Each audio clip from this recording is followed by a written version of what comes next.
Vamos a ver la separación de Panamá.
Este es uno de los capítulos más complejos y más interesantes a nivel histórico. Es el surgimiento de la historia en todas sus fuerzas. La vez pasada habíamos visto que para la construcción del canal había 4 problemas básicos y cómo se solucionaron. Entonces uno era el río Chagres, y habíamos visto que la solución técnica que se le había dado a un curso cambiante como el de río Chagres era la construcción de una represa alrededor del lago Gatún. Otra era la fiebre amarilla, y habíamos visto cómo a partir de todas las investigaciones y todo eso se descubrió que el agente transmisor era el mosquito. Entonces que lo que había que hacer era fumigar. Otra era la situación con Nicaragua, si se definía la suerte de Nicaragua, el canal por Nicaragua o el canal de Panamá o por el canal por Panamá. Entonces vimos lo de los terremotos y cómo el terremoto finalmente termina siendo el argumento según el cual el canal se va a hacer definitivamente por Panamá. Entonces ahora vienen ya las condiciones para empezar a ver cómo se va a hacer esto. Entonces aquí está este proceso súper interesante, porque aquí se define la suerte de una cantidad de países. Aquí se define la formación de Panamá como Estado nacional. Aquí se define la suerte y el olvido de Nicaragua.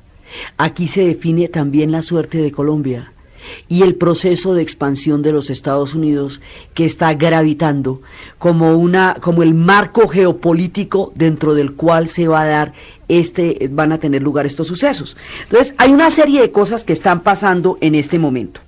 Por un lado, hay un proceso de expansión de los Estados Unidos que se ha venido dando desde toda la toma de las 3/4 partes del territorio mexicano, de todo lo que va a ser California, Arizona, Nuevo México, Texas, toda esa parte, ¿sí? Eso va a quedar formando parte de los Estados Unidos, con esas figuras que en aquella época se hacían de anexarse, independizarse primero y luego anexarse a los Estados Unidos, como fue el caso de Texas. Luego, aparte de todo ese proceso de expansión, entonces también hay un proceso de expansión en el Caribe y en el Pacífico. Entonces en el Pacífico se han tomado la isla de Hawái. Theodore Roosevelt se ha tomado la isla de Hawái, y antes de eso, a partir del apoyo que se le dio a Cuba, a Puerto Rico y a Filipinas en su guerra de independencia contra España, estas 3 islas van a quedar bajo la influencia directa de los Estados Unidos. Entonces los Estados Unidos están en un proceso de expansión, y ese proceso de expansión lo va a llevar a un interés geopolítico concreto y claro.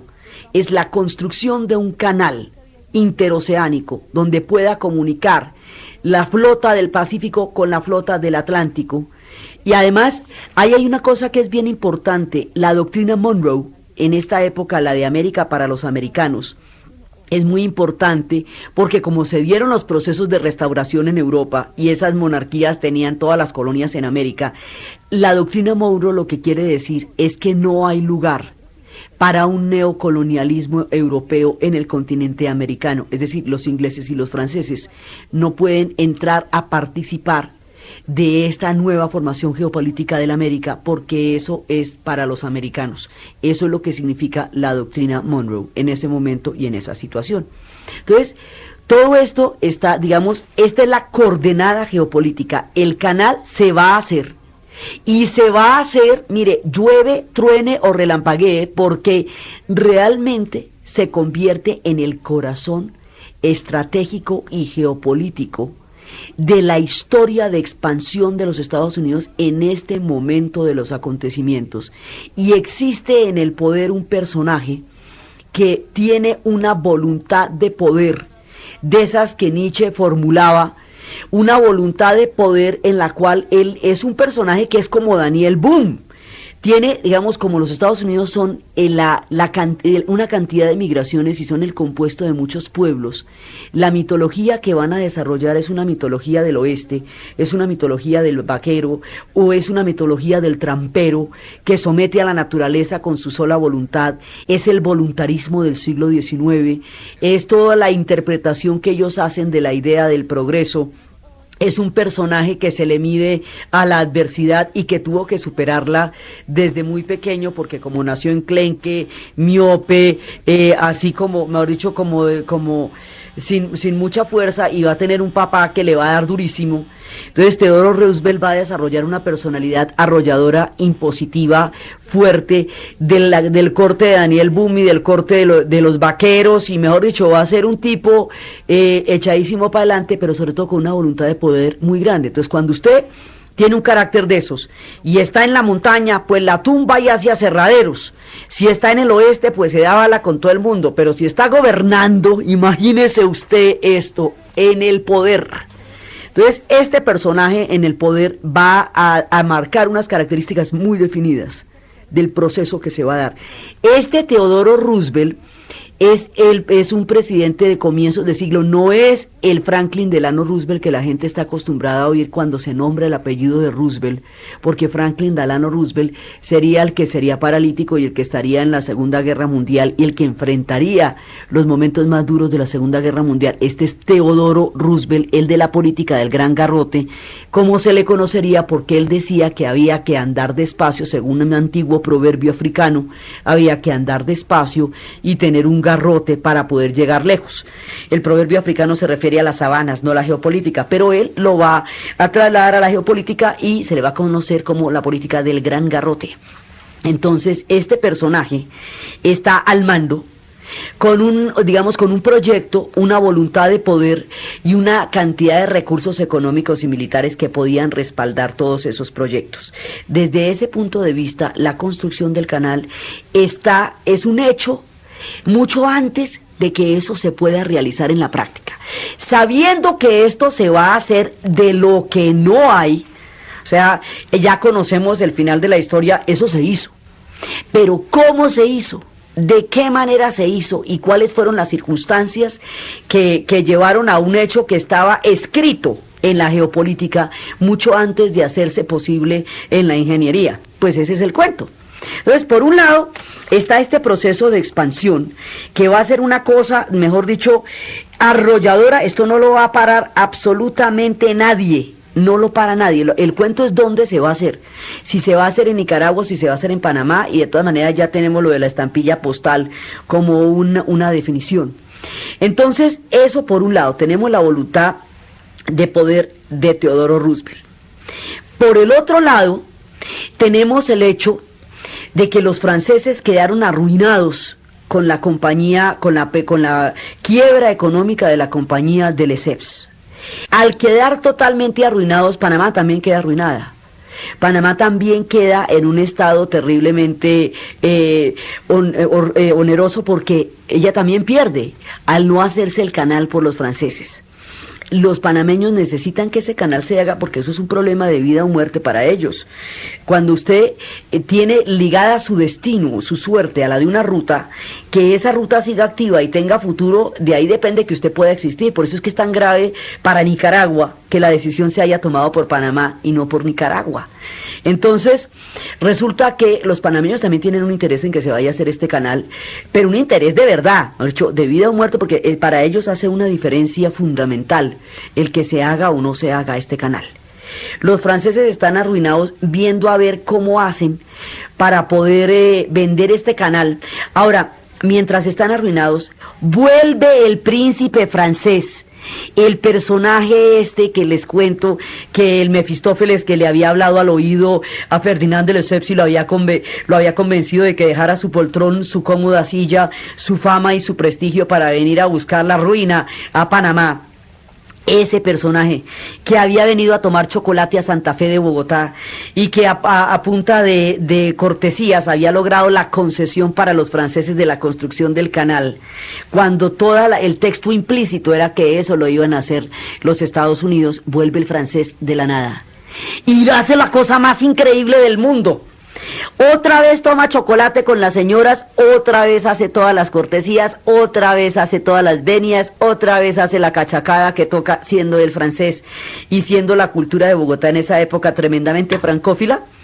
Y adivinen qué, logra la concesión del canal por 10 años más, a pesar de la ruina de la compañía, a punta de chocolate santafereño.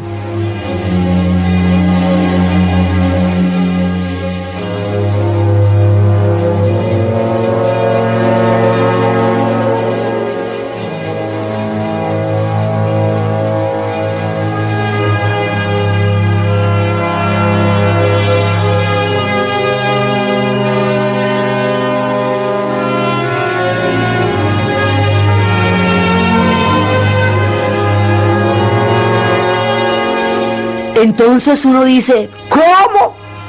Otra vez, estando la compañía arruinada, habiendo dado las pérdidas que dio, mostrando pues la imposibilidad de sacar adelante ese proyecto, ¿cómo es que le van a dar al francés el papelito que le concede una prórroga a la compañía de Lesseps para la construcción del canal? Por supuesto, los Estados Unidos se le paran los pelos de punta y dice, ¡no me la puedo creer! Pero si no tenemos un destino manifiesto aquí claramente explicitado a lo largo de los últimos años, entonces quedan otra vez asustadísimos y dicen, esta gente yo no sé qué vamos a hacer con ellos, está muy complicado.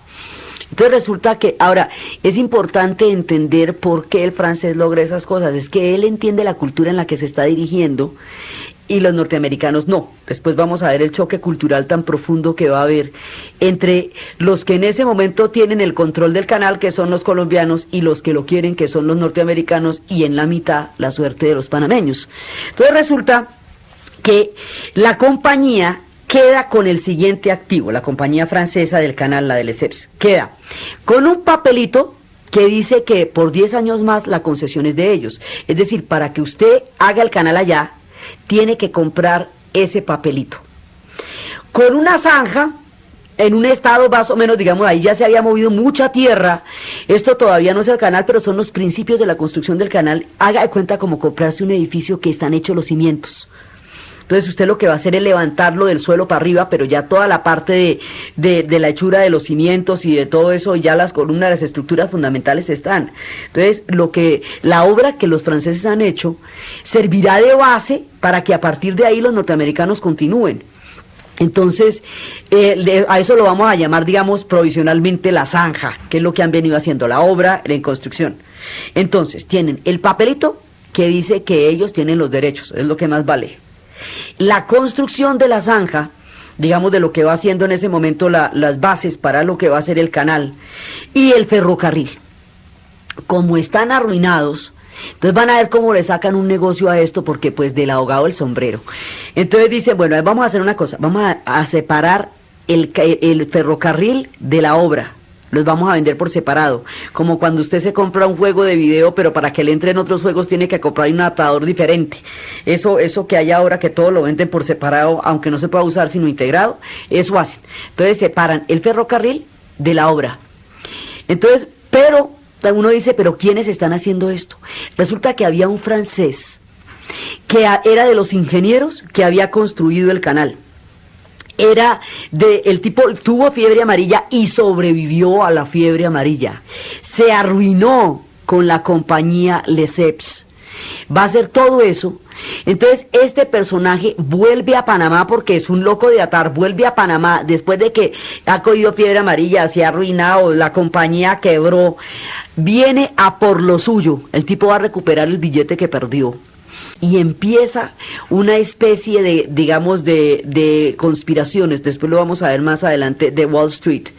Este tipo, que se llama Philippe Bunau Varilla, va a entrar en tratos con un abogado que hay en ese momento en Wall Street en Nueva York, que se llama Wilson Nelson Cromwell. Estos dos tipos, a nombre de un grupo de financistas norteamericanos, van a comprar muy barato las acciones de la compañía francesa del canal. Pero esto va a seguir formando, digamos, el testaferrato sigue siendo la compañía de Lesseps. Resulta que esa compañía de Lesseps ya no va a estar en manos de los franceses propiamente dicho, sino que va a estar en manos de inversionistas norteamericanos de Wall Street, que todavía actúan bajo el nombre de la compañía, pero ya no está en manos de los franceses. El único francés que está ahí es Bunau Varilla. Entonces, ellos van a empezar a hacer un lobby absolutamente tenaz para que el canal se haga por Panamá y no por Nicaragua. Entonces es cuando empieza el cuento de la estampilla. No se sabe si fue Bunau Varilla o quién exactamente fue el que mostró el sello postal, pero fue el que dijo, mire, pero ¿cómo vamos a poner un canal en el sitio donde se hacen los terremotos más grandes? Y para el efecto mandó contratar un terremoto, porque después de que se dio el debate, hubo un terremoto ni el tenaz en Nicaragua, como si lo hubieran contratado para la ocasión, arrasó Nicaragua y el legendario arco de Panamá quedó en pie. Y es cuando se toma la decisión que el canal se va a hacer por Panamá y no por Nicaragua. Entonces se hace un lobby que por un lado se está haciendo por estas tierras y por el otro lado se está haciendo por los Estados Unidos. El uno y el otro están haciendo ese lobby y lo que ellos quieren es vender las acciones de la compañía que compraron a muy bajo precio porque era una compañía ruinosa, vendérsela a los Estados Unidos para que los Estados Unidos construyan ahí el canal de Panamá y esta gente se haga un billete largo. Ese es el plan. Y para eso se van a mover, van de paesa. Entonces, ahí es cuando se decide que el canal se va a hacer por Panamá y no por Nicaragua. ¿Esto qué hace? Esto define el destino de Nicaragua. Nicaragua hubiera podido ser el paso interoceánico, la ruta hubiera podido ser Nicaragua, y eso le habría dado un destino totalmente diferente.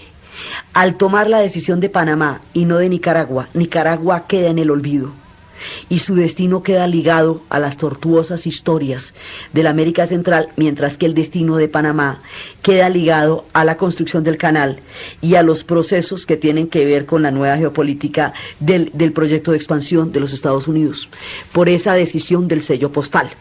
Entonces, eso por un lado, digamos, ya hay una voluntad manifiesta. Además, la idea era que los Estados Unidos quería, a partir de la doctrina Monroe, sacar como una manera en la cual se dijera que si ellos son los encargados de garantizar la ruta y la seguridad, pues es obvio que ellos van a tener que hacer el canal. Eso era como implícito, pero resulta que nada de lo implícito había funcionado antes, porque finalmente los que tenían los papelitos eran los franceses. Entonces, hay que buscar una manera más clara de poder entrar a resolver esta situación, que no quede como que es un sobreentendido, a partir del cual ellos van a hacer el canal, aunque lo sea.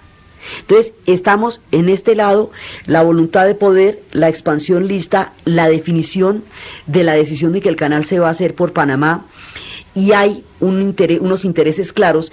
Hay una palabra que se llama lobby, porque un presidente de los Estados Unidos solía fumarse los puros en el lobby de la casa presidencial, y cuando se estaba fumando los tabacos llegaba todo el mundo a pedirle favores y a echarle sablazos y a decirle que mire, que me preste este billete, que me ayude con tal cosa, que me ayude con tal otra. A partir de ahí, el sentarse en ese espacio para pedirle favores al presidente se conoce políticamente como lobby. Y lobby es lo que hacen los financistas de Wall Street, disfrazados de franceses arruinados, para que el canal se haga por Panamá y no por Nicaragua, y para que las acciones que compraron a precios absolutamente irrisorios por la quiebra de la compañía francesa se vuelvan el gran negocio al vendérsela a los norteamericanos. Esto es un proyecto privado que va a coincidir con grandes intereses geopolíticos. Entonces, eso por un lado. Por el otro lado, hay una situación en Colombia que es muy particular. Colombia lleva un montón de tiempo en guerras civiles.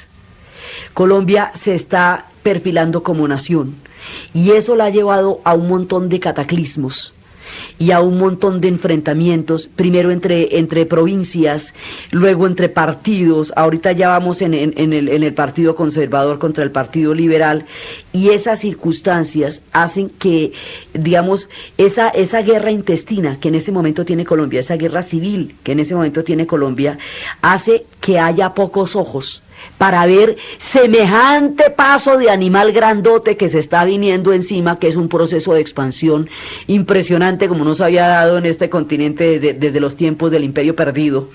Entonces, se viene una cosa de este tamaño y aquí hay unas guerras tan fuertes que no es posible mirar lo que está pasando afuera.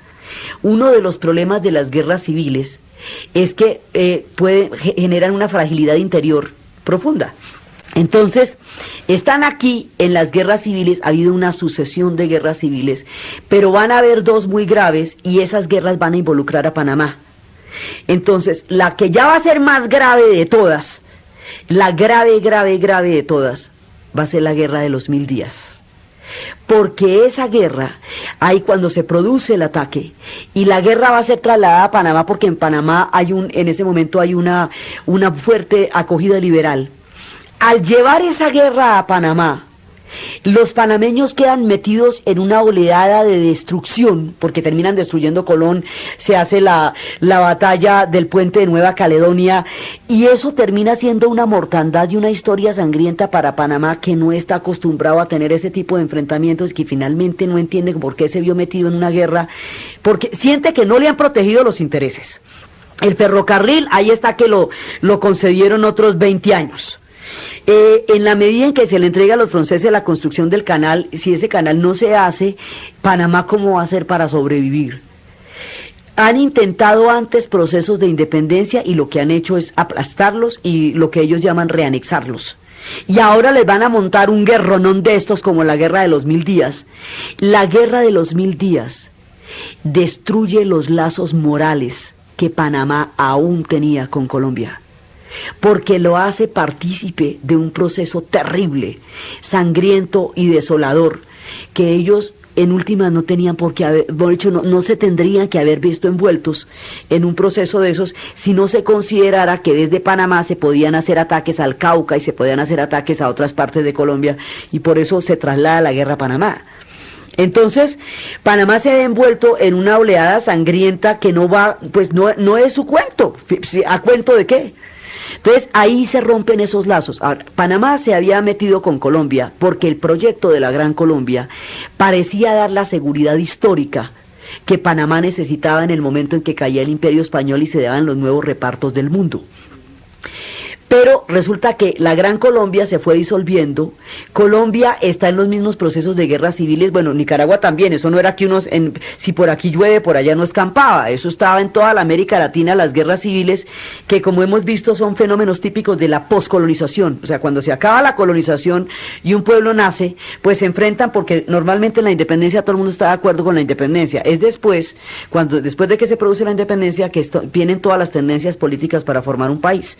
Entonces, Colombia está trenzada en las guerras civiles, pero hasta ahora las guerras civiles no le habían tocado a Panamá, le había tocado el aislamiento, le había tocado la sensación de que con ellos no era la cosa, que los gobernantes que mandaban era del interior, que sus intereses no eran reconocidos. Una de las grandes contradicciones que tienen los estados nacionales siempre es la tensión que existe entre el centro y la periferia. El desconocimiento total de las circunstancias de Panamá en Bogotá hacía que las decisiones que fueran vitales para Panamá no se pudieran entender ni apreciar desde Bogotá. Ellos necesitaban la construcción del canal, la definición internacional de cómo se iba a hacer eso.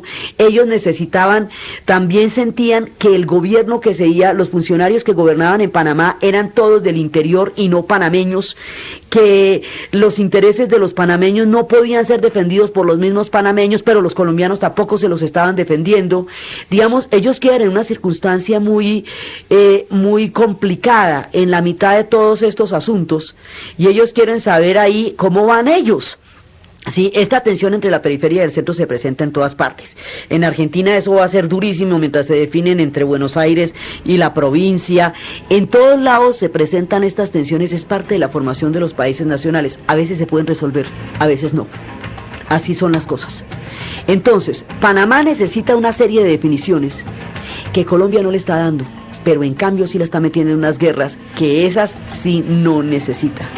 Estas son las circunstancias, parte del complejo panorama en el que se va a dar una situación que da origen al nacimiento de la nación panameña, y eso es lo que vamos a ver ahorita.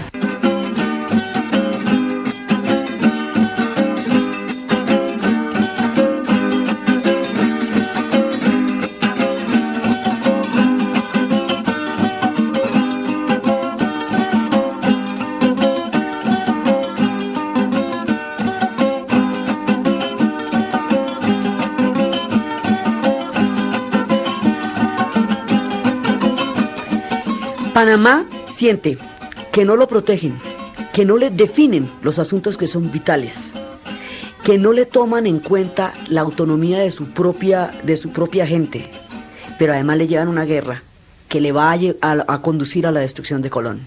Entonces dice, bueno, aquí, mejor dicho, yo no entiendo qué circunstancias me favorecen a mí en este momento. Hay descontento.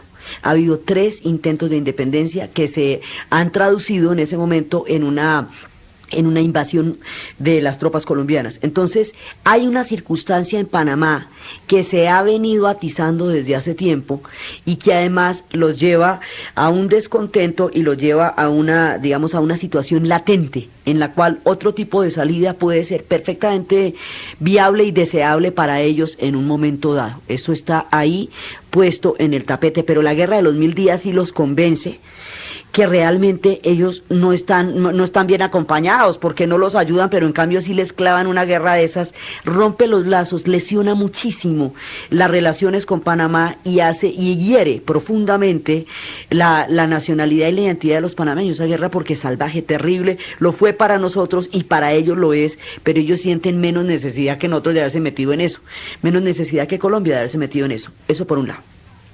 Ahora, en Colombia está gobernando 2 personajes, uno como presidente, y otro como vicepresidente. Entonces, el presidente es un hombre bastante anciano que se llama San Clemente, que por sus fallas de corazón, en ese momento no puede gobernar desde Bogotá, porque Bogotá tiene mucha altura y eso le hace mal al corazón.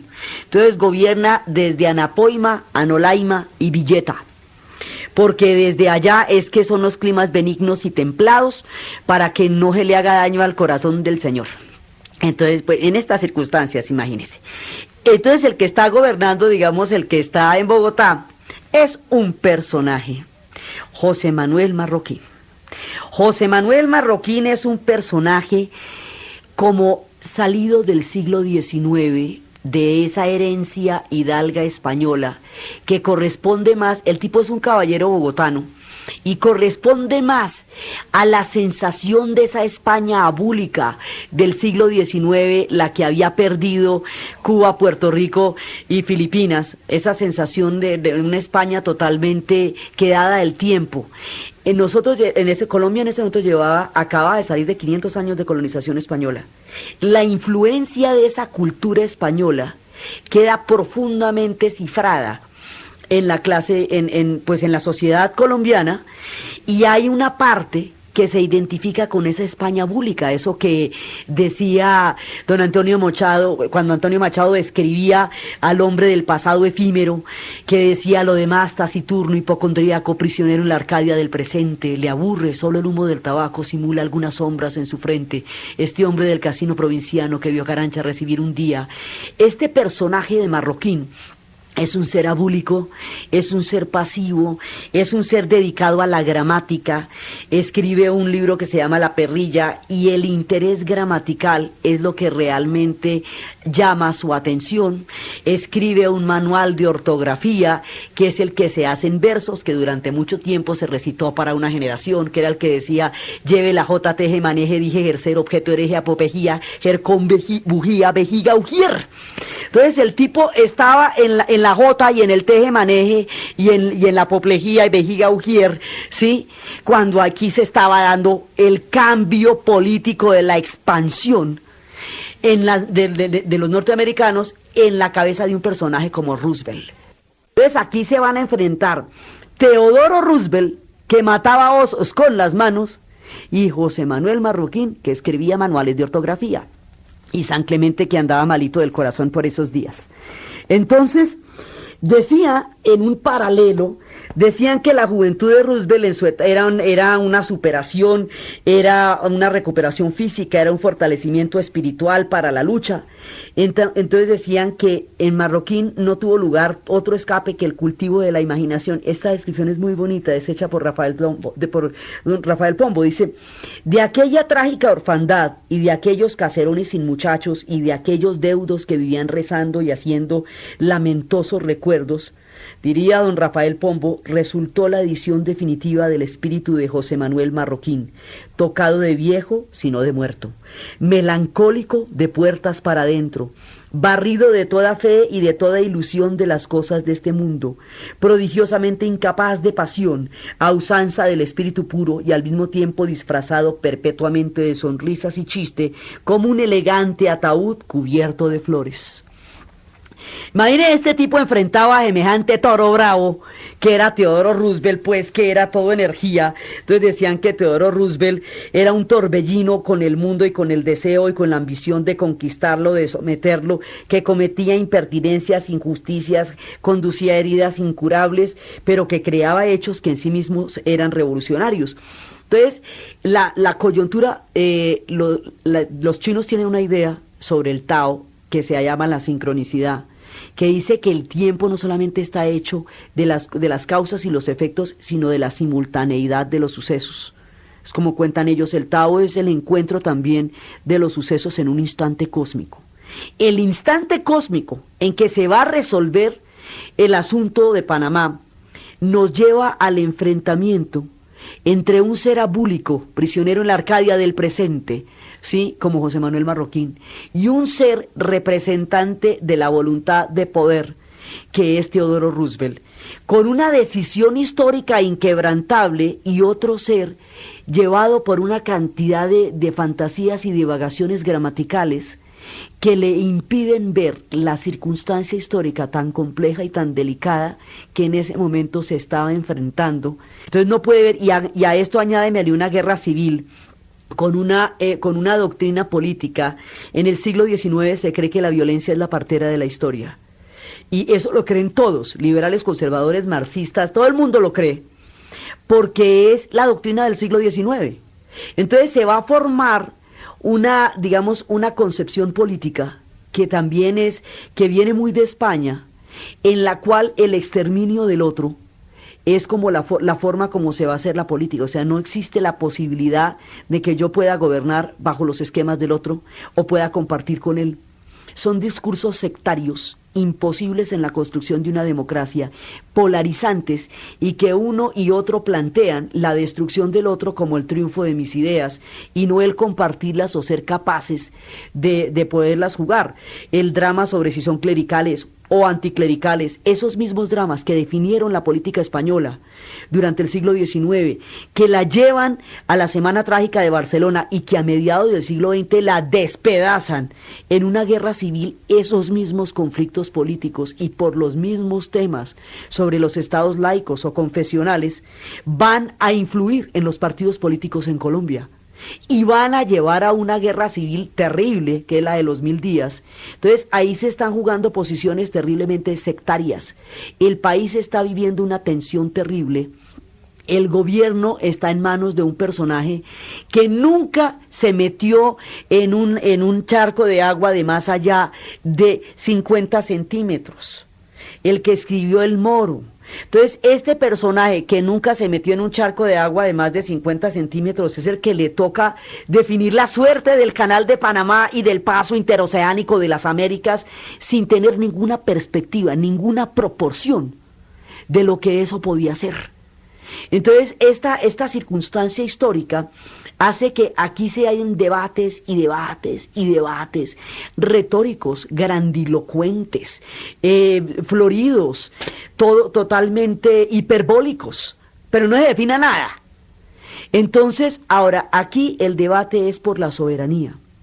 Y la gente que está definiendo la soberanía en Colombia siente que la concesión del Canal de Panamá implicaría el entregar la soberanía la integridad territorial, cosa que resulta muy delicada, teniendo en cuenta que la Gran Colombia se ha disuelto y que Colombia como nación se siente cada vez más diezmada y siente que en ese instante entregar esto es entregar la soberanía del territorio colombiano.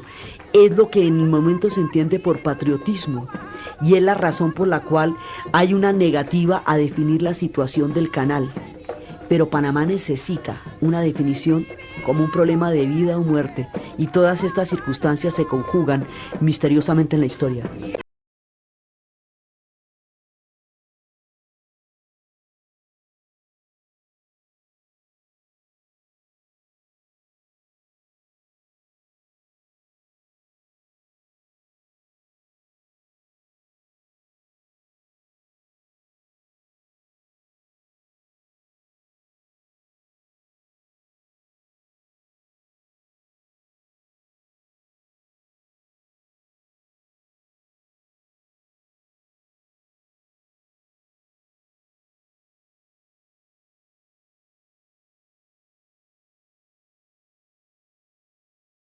Entonces, las circunstancias están desatadas. Colombia está gobernada por un gramático y está metida en una cantidad de debates retóricos en los cuales en los debates se discute la soberanía y la integridad como un problema de dignidad, porque ahí hay toda la herencia hidalga del mundo español en decadencia, toda esta herencia de la gente del siglo XIX, que lo único que tenía para aclarar de sí misma era que era gente divinamente porque tenía su palabra y su respeto y su dignidad. Y eso era lo que se entendía por patriotismo en ese momento. Nadie entiende la inevitabilidad de la construcción del canal, y que la inevitabilidad de la construcción del canal, la única salida que daba era negociarlo lo mejor posible.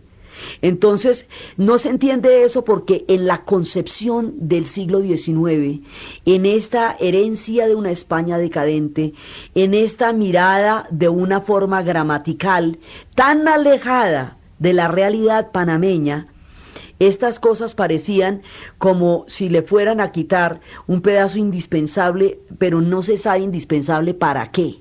Entonces, los debates en Colombia se hacen desde el punto de vista del patriotismo. En Panamá la cosa se necesita pantier, porque Panamá no aguanta un limbo económico en la ruta. ¿No ve que eso es fatal? Entonces, si aquí no se está construyendo el canal y los franceses habían arruinado, ¿qué está pasando mientras tanto? El hambre y además una guerra civil. Panamá no aguanta, necesita una definición ya. Estados Unidos tiene en la mira del canal como saber que hay uvas, esto no lo evita nadie. Y los financistas de Wall Street tienen una jugada importantísima que hacerse para que todas estas circunstancias se activen. Bruno Varila va a redactar un tratado por el cual le vende el canal a los Estados Unidos, digamos, la empresa esta que les digo, la empresa fantasma de los financieros de Wall Street, van a venderle a los Estados Unidos, al gobierno de los Estados Unidos, la concesión para hacer el canal de Panamá, lo cual es mucho más fácil que tratar de estirar la doctrina Monroe hasta un destino manifiesto, cosa que es complicadísima. Se la van a vender. Sí, porque ellos son los que la tienen. Lo que pasa es que están disfrazados de compañía francesa cuando en realidad son inversionistas norteamericanos privados, representados por Bruno Varila, el francés este avión, y por el abogado que está haciendo el lobby en Wall Street, por Wilson Nelson Cromwell. Ellos le van a vender en $40 millones la concesión. Entonces, y se va a hacer el tratado. El tratado, como lo va a hacer Bruno Varila, hace un tratado que es con miras a resolver un negocio que para él es sumamente valioso, pero no le interesan los intereses del pueblo panameño. Las condiciones de creación del canal son totalmente anodinas, porque al tipo no le interesa el destino de Panamá, sino la inversión del canal.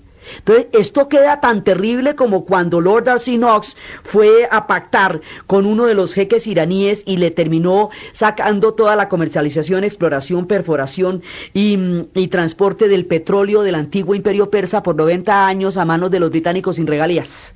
Queda casi como por ahí de ese estilo, porque a Bruno Varila pues no le importa la suerte de Panamá, sino la inversión que él quiere recuperar sobre la oportunidad de hacer un canal por parte de los norteamericanos. Cuando los panameños se pillan lo que va a pasar, ya eso está firmado. Entonces, ahora, ¿qué ha pasado? Colombia no ratifica el tratado.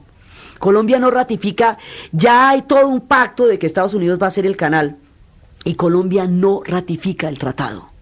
Y por esto, por el patriotismo, por la gramática, por la integridad, por la dignidad, al no ratificar el tratado, Panamá queda en un limbo, porque si no se empieza a hacer ese canal, se mueren de hambre, por un lado, y por el otro lado, Estados Unidos necesita entrar a definir eso ya.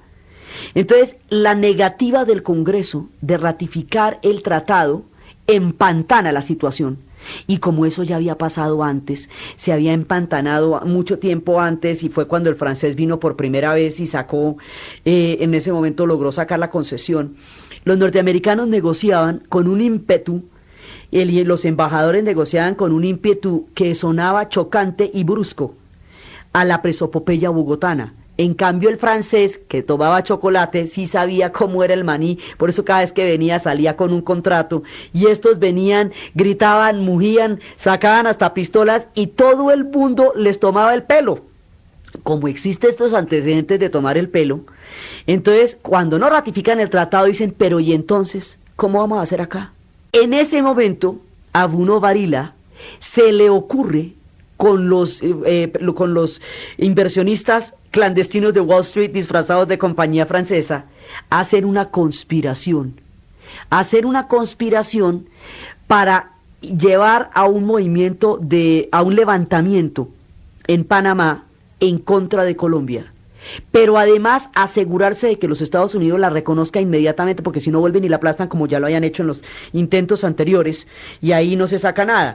La idea era que Panamá se independizara y que los norteamericanos inmediatamente la reconocieran y que se formara como país antes de que las tropas colombianas alcanzaran a desembarcar e impedir la separación de Panamá.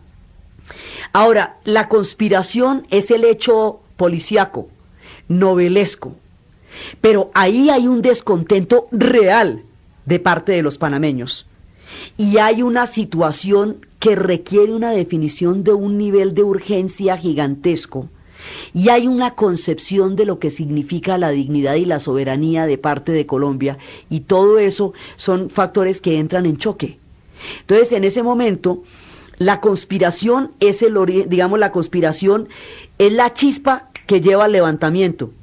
El levantamiento se iba a dar, y se había dado 3 veces antes, y se iba a dar después, solo que la conspiración le da la base política al levantamiento en la medida en que el inmediato reconocimiento de los Estados Unidos garantizaría que Colombia no entrara a invadir Panamá e impedir su separación.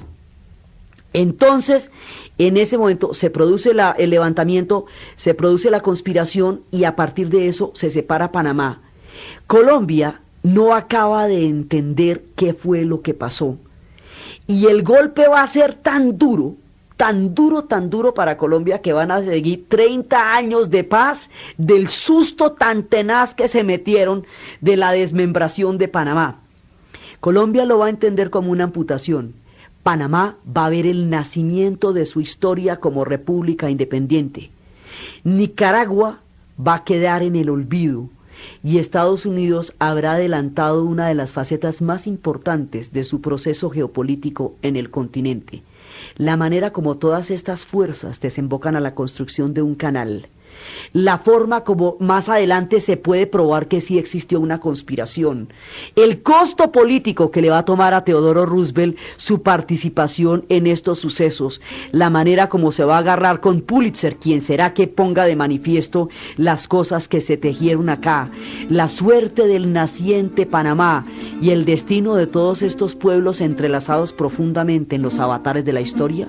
Entonces, desde las guerras civiles, las conspiraciones, las rutas, la voluntad desatada, la gramática y la correcta ortografía,